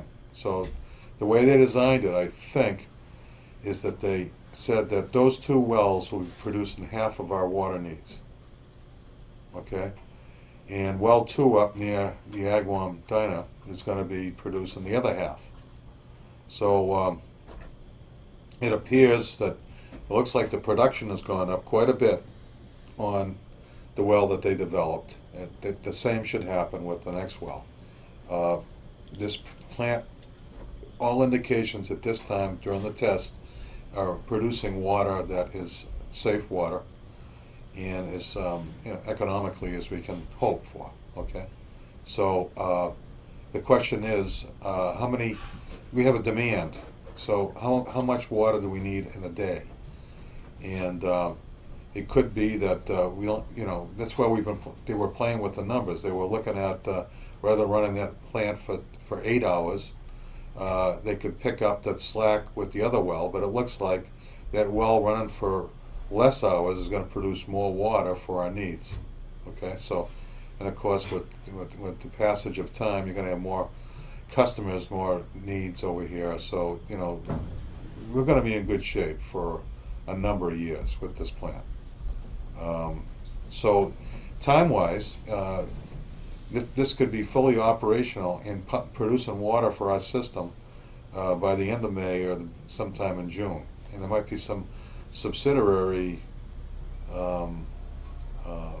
needs or fine-tuning of some things. Hopefully, it won't be anything major, and we'll be, they'll be passing the keys off to us sooner rather than later. So, I don't know if that answers. Well, that's typically not a punch list, but it's basically Yeah, the so punch at list that when point- they get substantially complete, and they determine by the percentage of completion that's on the charts that you get every week, a month, or whenever they build. And when you get to a certain percentage, then it's substantially completed, and they declare that, because that means that they're almost done. Yeah. Then from there, you put together a punch list. And you're gonna say, well, there's a pane of glass over here that's got a crack in it, that's gotta be replaced, the door over here has got a broken hinge, Okay. paint scratched over there, and all those types of things, all the minor stuff that kind of comes together. And then they run through that punch list, and then you go for the acceptance. All right, so I think when everything's debugged and the thing's operational and the state's happy, I think that they'll be looking at the punch list, and then the contract will end, and it'll be that dollar amount that we expended to get that thing done. And at that point, I think that there are motivations to get that to that point, because the contractor wants the deposit money and he wants to get this bond money back and all that kind of stuff. So, Mhm. so I don't know who does that, but maybe I should know. But I Well, don't. the engineers should take care of it. It's Hargrave's fine, but, I mean, he should double check it anyway, Yeah, at least, I think, but I would assume Weston and Sampson would do the punch list. yeah, Mhm. Because makes they're the sense. ones that designed it, they know what it should look like. It makes sense. But I think we should probably have John take a look at it also at the same time. Yeah, he's looking at all that. Yeah. Okay. Well, I think normally, when you get to the punch list, you're gonna have someone from the water department, someone from the engineering. We get 2 clerks of the works, they're gonna go as a group and point out what needs to be Yeah. fixed or repaired, Right. and agree on the list, and then go back and do it. So it's really, I mean, it's just like. that becomes a joint effort, because obviously we need to be represented, or the town needs to be represented, because if we're not happy, then we don't sign off for it, so. Same thing, you buy a house, you have a checklist, a punch list, and you go through the whole house, your realtor and the builder and the realtor's representing you, and you go through and, we need somebody to represent us, to go through all the features, make sure nothing's been forgotten. Well, in theory, the clerk of the works is supposed to be our representative. Yeah. I'm not getting the feeling that, Well, the one from Weston and Sampson, I'm not sure who they're representing, and Mr. Hargraves seems to be a shadow that, hasn't produced much information for us anyway. I don't know how he's working out with you people, but there seems to be a void here of informational transfer. I mean, everything is coming, it's gonna be here, it's gonna be done, but I'm not getting a sense of completion of much of anything at this point, Tim, to be perfectly honest with you. Maybe it's a matter of we do need to go take a look at it and see and get a better handle on things that we see, but it's just like, it's just like the staffing thing. It's all over the map, and concretely what exactly is needed. well, I come from a background that, you have certain plans in place, and this is what you do, and if you have to make a change, at least everyone knows what the plan is, and then everybody can either agree or disagree over what the changes are. But here we're just getting kind of a general muddled picture that, you know, maybe everything might be going great up there, but nobody's in to say that it is going great, and yet we're hearing about all these little problems. It might just be minor problems that are not a big issue, but the minor problems are overtaking everything else. The same as like the staffing, you know. You know, we sit here and talk about staffing for the plant. Well, you know, that's wonderful, but who staffs the street work that needs to be done to run the system on a day-to-day basis when everybody's up at the plant? So I mean, these are the things we talked about a little bit the other day that, you know, that this I would have thought would have all been kind of put down on paper ahead of time, and then change as you go into the final phases, and you realize that, wait a minute, we kind of miscalculated this one. Okay, we need another person, or we don't need another person, or whatever. And I'm just my concern is that we've never seen what the finished product is going to entail in terms of labor and stuff like that, and I don't get the impression that Weston and Sampson has really done a lot to give us. I mean, they should be guiding us through this thing, holding our hand on running their plant. Because if this plant doesn't run, then it's going to reflect on them when they want to build the next one for some other community or some other entity. So, I mean, it is, you know, maybe it's something that we're just not getting the information. But Dave's trying to flow say, of information is but not at this good here. point of the production, we should have a nice warm fuzzy feeling for $12.3 million. We should be really comfortable with this plant. Everything about to be turned over, we should be, you know, gee, this is the best thing we've ever done. And we don't have that feeling. This board as a whole, sitting here, we don't have that warm fuzzy feeling. I think that's what you're trying to say, Yeah, Dave. and I'm not sure the water board does. I mean, Yeah. you know, because, well, just leave it at that. Well, I mean, in an overview, we had a need for a plant because we had a consent order from the DEP.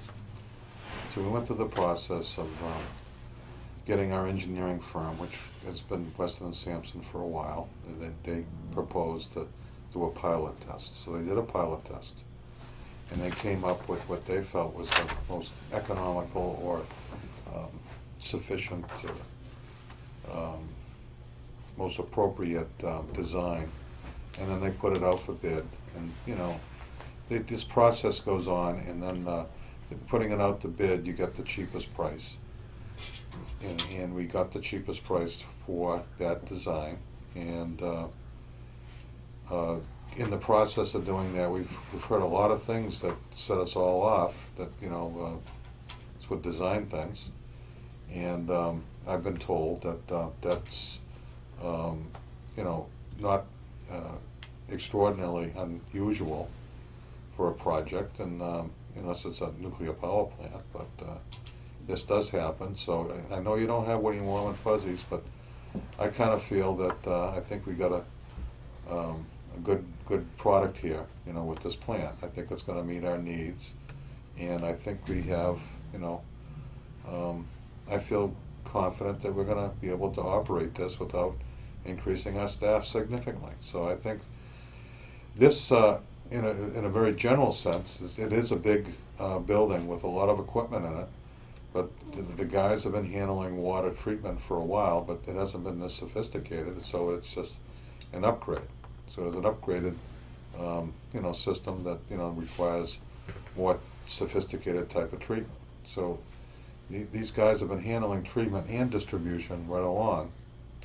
We have an extra operator. You know, we may be a little light on staff, but I think that I think we can do it. I think we're not going to know any kind of problems that arise until we get into it and start this thing up.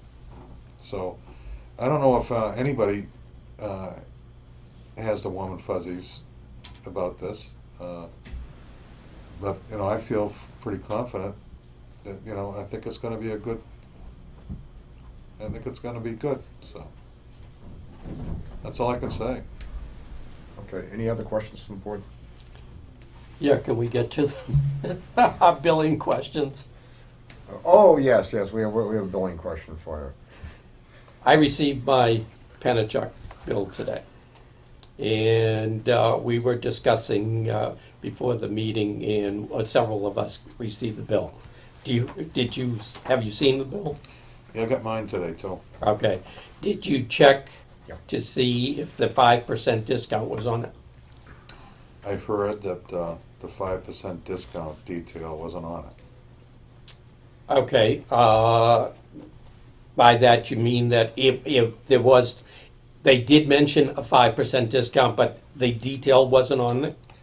I Is believe that what you're so, saying? but I'm not sure. Okay, because, yeah, I went through the bill, and what I did was I ran my calculator and took the dollars that they put on the top line, and I did the 5% discount, and that's when I actually found mine. I went through the whole bill and I could not find it, and when I actually came up with the dollar figure, I found it on the bill. The only question that I have is, and that several of us have, is that we don't find it discounted from the total at all on the bill. Do you have any idea of why they didn't? That's normally when we get the water bill, we find out, your bill is $45, your discount is $2, Yeah. you pay $43. Yep. But there's no indication on that bill that I got today that I'm paying $43, only that I'm paying $45, which is the total amount.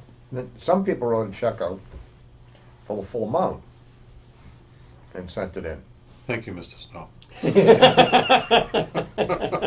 And I'm curious, is Is that that a- 5% going to be refunded in the next bill, or is it, Is No. that something that we can have, is that a glitch in the billing process, or do you have any idea of what We happened? kind of anticipated a few glitches when Yeah, we got this right. thing off the ground. When we were talking to Penachuk last week, So, we didn't know whether that was. so will I I mean, see it the do- 5% difference next month? Or is that a, let me give it to you. Actually, that's a good question, because, I don't know. because the older bills actually had the discount subtracted, Right, Yeah. and the gross amount was what you had with the discount. So if somebody pays it like Bob has paid it, the gross amount without the discount, then he should be getting a credit on his next bill I don't know how Yeah, they do that. for that amount. Last month's, I pay online. And last month's bill, actually the same thing was there. In other words, it's Penachuk, I'm assuming, copied the format that was in last month's bill, because last month's bill talked about my paper bill, the old form took the discount. When I went on the computer online, there was nothing that indicated any discount price. right.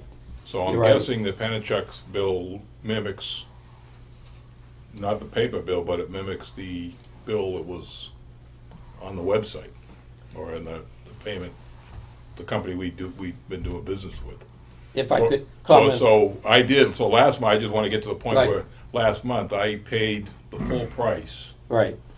but when I got my bill today, You they had did take off the Right. 5%. I got credit for a couple of dollars for last month, except that, so that was taken off, but then, like you said, it doesn't. Right. So I think it's just it's not a huge problem, it's a matter of Penachuk needs to correct their billing, the bill format, so that it clearly shows that if you pay by a certain, because the other thing the bill said was, this bill must be paid by April 30th. But if you pay by April, within 10 days, you'll get the discount. So it's a little bit blurry there as to exactly when, you got 10 days to pay the discount from the date that I guess the bill is mailed or you get it. So there needs to be a little clearer delineation on the bill. And then when you go to the website, I didn't get a chance to actually go to the website, the new website.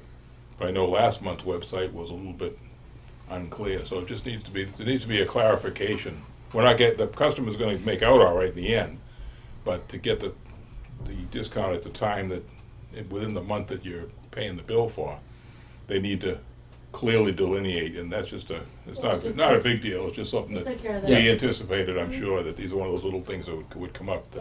But I did get a credit, so you will get a credit. If If I I could, don't, I'm calling you, Dave. Call me. if I could agree with Gotta pay Mr. online. Peterson, I'll get your name right. But All right. last month, it did come up on the town, the regular town of Rowley, go to pay your water bill, and it did come up with the total amount without a discount. Right. But I found that if you when you read the water bill, it did tell you what the discount was and what you should be paying. And when I typed that in, the computer accepted the lower amount. Yeah, you had to compare But your paper bill you with had to the- go in right. yourself. You had to to make manually that. do it yourself. Correct. So, That in needs to be reference to correct. billing, to be continued. Yeah, Okay. we want It to takes let a little Penna while to check. get these things right. No, It's one not of a those big things- deal. Yeah, it's one of those things that until They you could actually see the easily make bill, an adjustment on the Yeah. bill and show the discount. not a big problem. Again, to be continued. Last topic, discuss contract operations. The selectmen have directed the town administrator to begin looking at look at the way the services are provided. We need to look seriously at this operation. The overall operation of the water department. Okay. So, the board, we've asked town administrator to do this. Deb, you want to give us any update on that, or No, I just, I'll look Okay. into it. look into it? So, just to let you and the commissioners know. Okay. Okay. Anything else from the? Okay. Tim, thank you for coming in. I know it's difficult, just you being the only commissioner here tonight. But we appreciate you, the chairman, coming in and talking to us. Welcome. If you have any other questions, please don't hesitate to call me. Okay. Thank you, And, Tim. the invitation, to come down and look at the place is, this would be the time to look at it.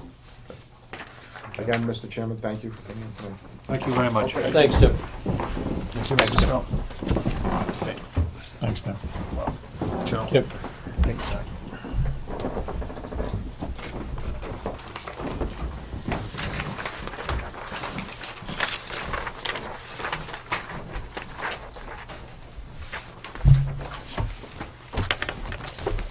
Yeah, I think Penachuk can make that Yeah, it's change on just the a- billing without That's just a much format on difficulty. the bill. Yeah, If not, I call Dave, very easy.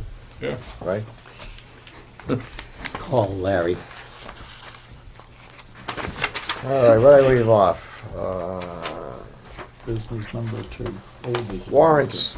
Review the town meeting warrant and assign motions. So, start with the annual town meeting warrant.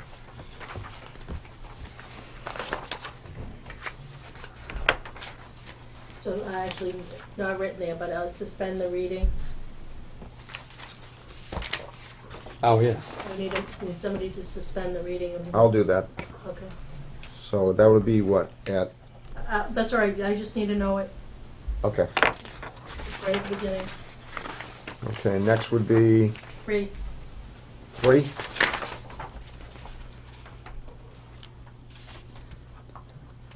I'll read that one. All right. How do you want to do it? I'll do 3.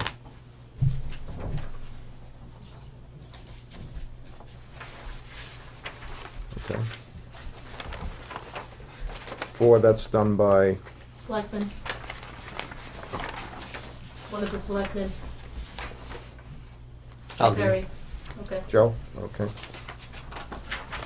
5 is done by the finance committee. 6 will be done by the water board. 7 will be done by the water board.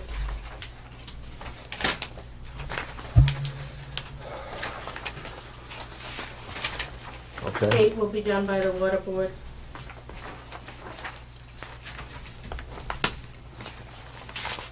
9 through 12 is one motion. Yeah, I think I did that one last year. I that all right? consolidate it, so it's not, you don't have to read that much. Joe Perry. Joe will do that? Joe, you like that, 13. Yeah. right? Okay. 13? That's consolidated too, Consolidated, all so those lines. I'll do that one. Dave, okay. The Board of Health will do 14. So you get 15 pictometry, I'll do it. Bob Mary. Bob Murray, That's 15. Yep. okay, 16, The assessors should be doing that, in case they're, we don't have an assessor, I'll assign that to a selectman okay. as a backup. 17, We can have a selectman do it if it's easier, I don't think Karen's on the. I'll do that one. Okay. Joe, okay. It's easy. 18.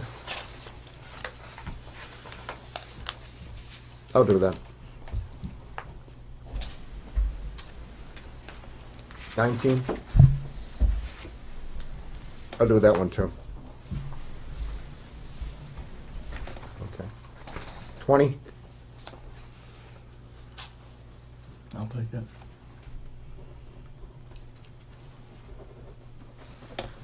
21.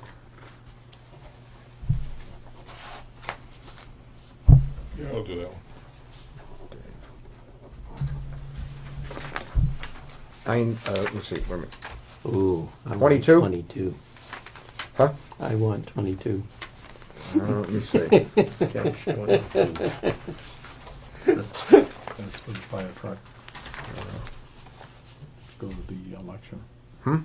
That's for the fire truck to put the Right, for the- question on the ballot. On the ballot. I'll do that.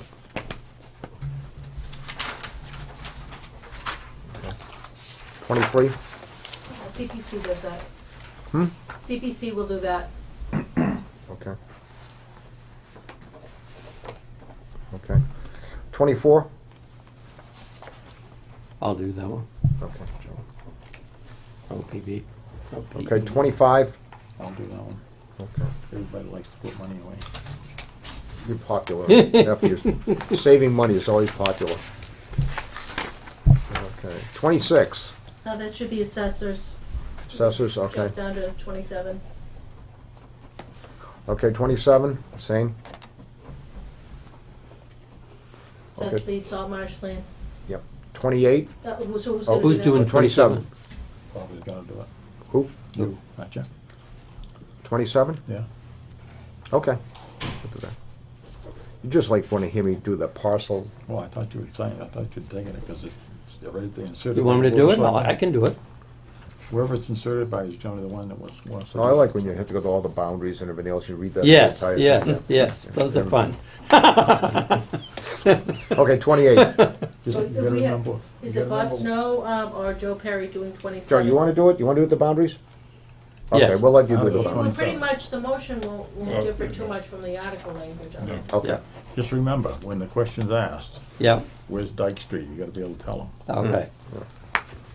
Okay. Get now until the meeting to find out. 28.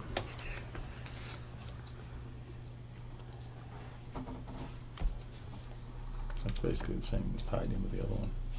Tied in with what? The About 26? Yeah, they go together. The gift. 27 and 28 are together. Not together, but 27 and 28? they relate to each Yeah, other. they're Oh, yeah. companion Okay. articles. So Joe, you got it, so that I'll one. get that one Joe, too. You're lucky.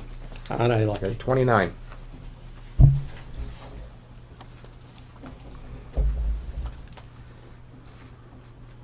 Probably the treasurer will do that, because she's, She could, You it gotta might be explain it. easier, well, she can be ready to, it might be All easier right. to just have a selectman make the motion. Yeah. Since she did vote on it. You want me to make the motion? Oh, you want to? no, you're in a giving mood here. Yeah, yeah. Go for it. Okay. You need Okay. to get the treasurer to explain it though. Okay, Yes. 30. I'll do that one, that's an easy one. Okay, Jack. Okay. We want to- Okay, We wanted to put the town moderator in for a term of 23 years. Right, Dave? I'm staying out of it, I gotta recuse myself. yeah, I think you better stay out of it. Okay. 31, 31 is the election. election. I'll do it. Bob, okay. Okay. And that's the ballot questions and everything else, okay. Adjourn. Okay, special town. Suspend the reading.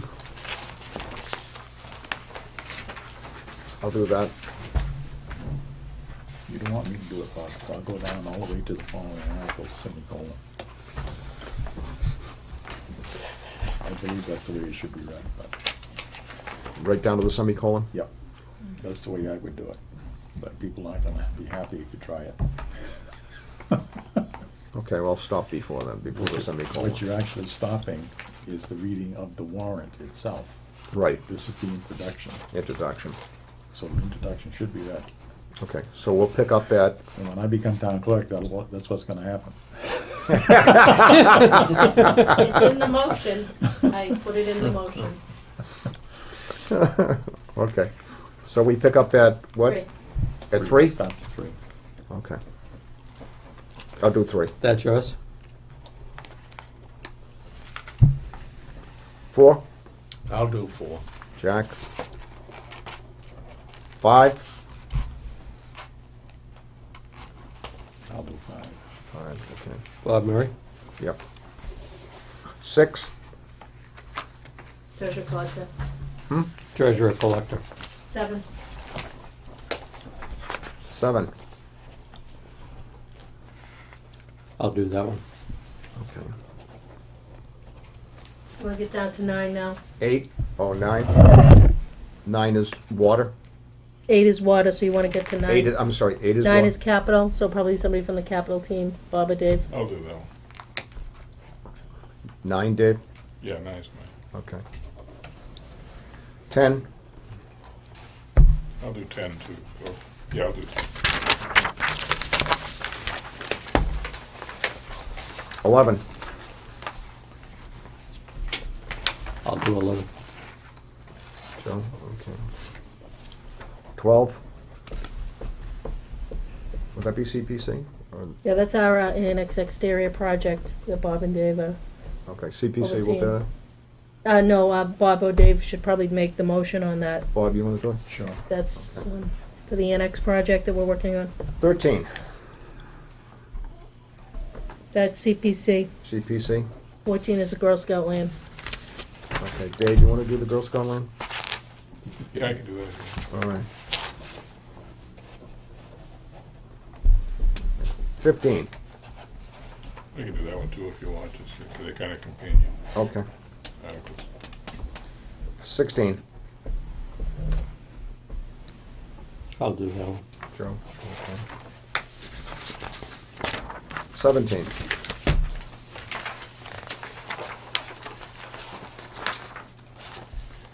We could have the police chief do that. Hmm? We can have the Police police chief. chief do that if you Police want. chief, okay, 17? Okay.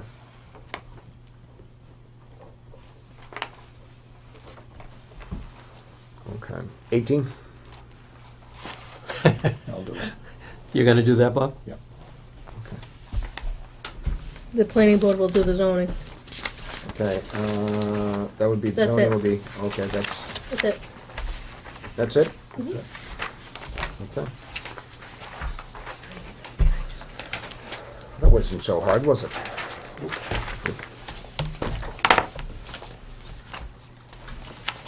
Who did the proofreading on this one? Anybody I happen to know?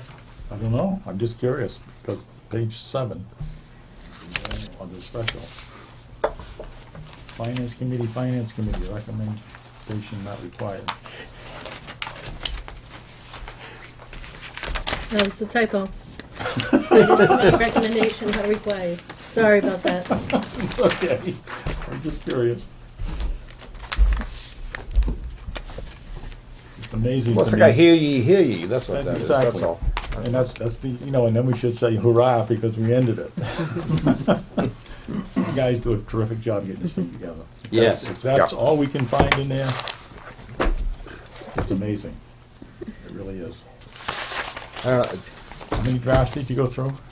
I don't know. I can't It's remember. probably 7 or 8 at least. How many readings do you go through? Yeah, exactly. I mean, it's just Wow. unbelievable. People don't understand Thank you so much for how much it takes to put one of these together. doing this every year. Sometimes twice a year. All right, moving on to review Raleigh Country Club liquor license transfer application hearing date. Okay, we have received an application from the law firm of Man and Man in Middleton for the transfer liquor license for the Raleigh Country Club from Burton H. Page to Raleigh Golf Course LLC. Board of Selectmen reviewed the 2014 liquor license application only a few months ago. We have just noticed that the liquor liability insurance certificate has expired. We were told that they are not serving alcohol. The selectmen need to review this application prior to the hearing. We need to set up a public hearing date and time. A hearing notice must be published in the newspaper not less than 10 days prior to the hearing. Additional butters need to be notified. The next selectmen's meeting is scheduled for April the 28th. We have an open meeting at 8:15. Does the Board of Selectmen want to schedule the meeting for this date and time? We don't have many options because town meeting is May the 5th, and the Selectmen must act on this application. We also ask the town board, especially the planning board, to thoroughly review the application because the planning board has issued a special permit for this establishment. We attached a copy of the special permit. How does the board feel? Well, if we've got time to do it on the 28th. Are you gonna have time to get the posting? Yeah, we should make the 2 posting. weeks from tonight. It needs to be in the paper this week. Right. And the selectmen have to act on the application within 30 days. So, we need to give them a date for, and So it's either that or the 12th, and I don't think we have enough time to go to the 12th. So I think we can't do a town meeting night. No, we can't. Oh, it has to be the 28th. 28th. that's the only time I could come up with was, 15? That sound you good? have the layout Relatively hearing, quick, I would think, right? yeah, the layout hearing at 7:15. You have the warrant hearing at, informational hearing at 7:30. You have Mr. Vogel coming in at 8 o'clock. So we have 8:15 as an opening. I do want to make sure this business area has been permitted by the planning board, so we need to make sure nothing conflicts, and this is a change. They're transferring the license, so there's a business transaction going on here, making sure that things aren't being changed from what was permitted through the planning board, so we do need to make sure we do. I'm confused. It says they're not serving alcohol. Is that because they give a reason why they're not serving alcohol? Not I know they serving, just no. opened this week. I Yeah, think. well, they give a verbal to Amy, but we also noticed the liquor liability The liability insurance is is expired, right? expired February. So are they not serving alcohol if they're eating? Actually, Deb, They on can't. this particular, or is that the Burton? Is this the page one? That's the application? It's dated, 4/4/14. It's signed by Burton. Well, the insurance certificate, usually comes right from the insurance agency. No, this is there's a check here for the Commonwealth of Massachusetts, and it's on the next page after that. Well, 3 pages in.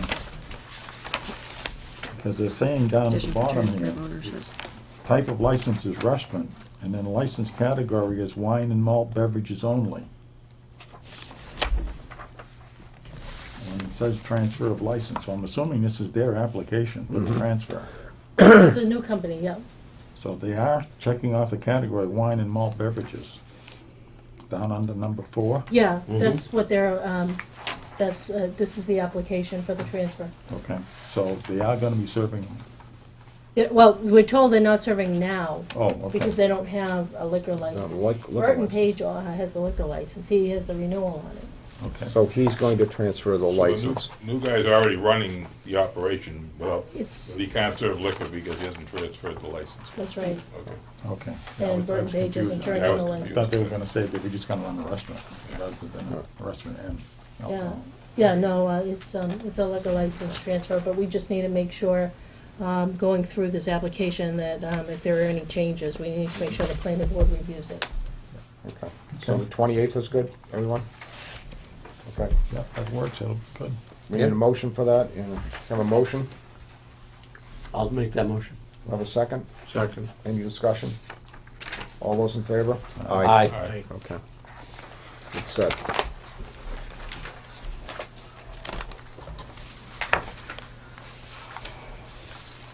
Okay, everybody read the minutes for April the 10th, 2014? Yes. Yep. Have a motion? I'll make that motion that we accept the minutes for April 10th. Second it? Do I have a second? All those in favor? Aye. Aye. Okay, accepted. Okay, good. Now,